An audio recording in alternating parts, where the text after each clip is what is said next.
बुजुर्ग थे वो हम लोगों से भी कहते थे कि बहुत ज्यादा नेता मत बन, पढ़ाई कर या खेती कर। सबसे ज्यादा हमें लोगों ने अपनाया और हम लोगों को बताया गया को नप हो हमें का हानि। सबसे ज्यादा अनुसरण इस चौपाई का हम लोगों ने ही कर लिया। तो मैं आप लोगों को बताना चाहता हूं, इस पूर्वी स्वाभिमान महासंघ का गठन सिर्फ एक उद्देश्य से हुआ है, एक उद्देश्य को लेकर के हुआ कि हमारा समाज जो राजनीतिक रूप से हाशिए पर है, हम जब देश आजाद हुआ तब प्रधानमंत्री की कुर्सी के दावेदार थे। जब देश बनाया गया तो 60% हमारी रियासतें थी, 60% पे हम राजा थे, 40% पे दूसरे राजा थे। आज वही समाज हमारा देश और प्रदेश में कोई कैबिनेट मिनिस्टर नहीं। जो राजा था, जो दूसरों को न्याय दिलाने का काम करता था, दूसरों को हक और अधिकार देने का काम करता था, आज अपने हक और अधिकार मांगने के लिए गिड़गिड़ाने का काम कर रहा है।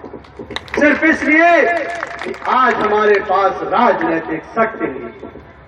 आज आप रायबरेली और अमेठी जनपद की जहां की ये सभा हो रही है, रायबरेली और अमेठी जनपद में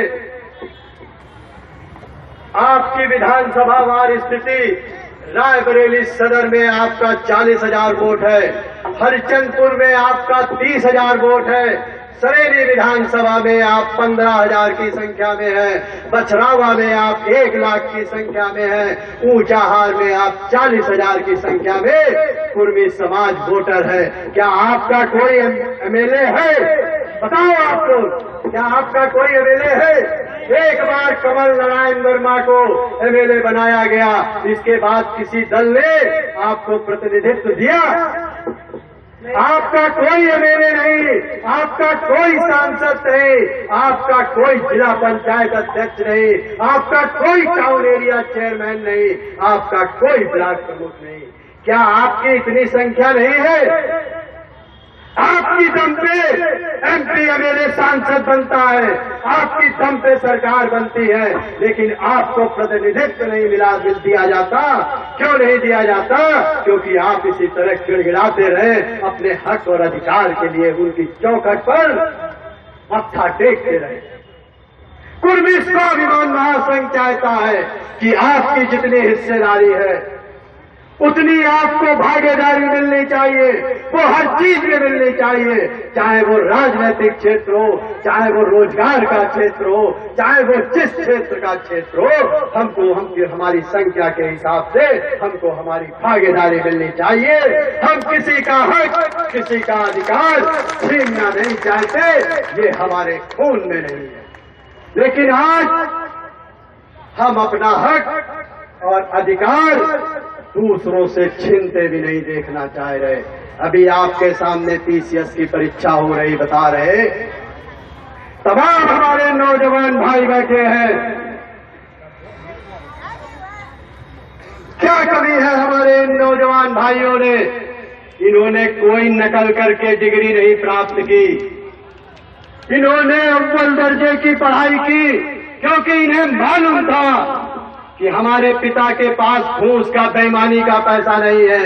उन्होंने मेहनत ईमानदारी से पैसा पैदा करके मुझे पढ़ने के लिए शहर भेजा है, मुझे ईमानदारी से पढ़ना है। उन्होंने मेहनत ईमानदारी से पढ़ाई की और 80-90% नंबर प्राप्त किए। जब नौकरी के लिए गए तो उन्होंने रिटन भी क्वालिफाई कर दिया, लेकिन जब इंटरव्यू का नंबर आया तो हमारे नौजवान भाई को नौकरी नहीं मिली, उसको निकाल के बाहर कर दिया गया। यहां तक भी गनीमत थी, लेकिन नौकरी उसको दे दी गई जिसके 40% मार्क्स थे। 40% मार्क्स की बात छोड़ो, फर्जी डिग्री बना बना करके लोगों को नौकरियां दे दी गई। ऐसा अन्याय, अत्याचार, ऐसी नाइंसाफी आज हमारे समाज के साथ हो रही।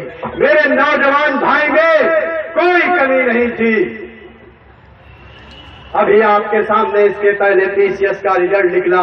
क्या रिजल्ट निकला आप सबको मालूम है। हमारे तमाम अफसर जो 9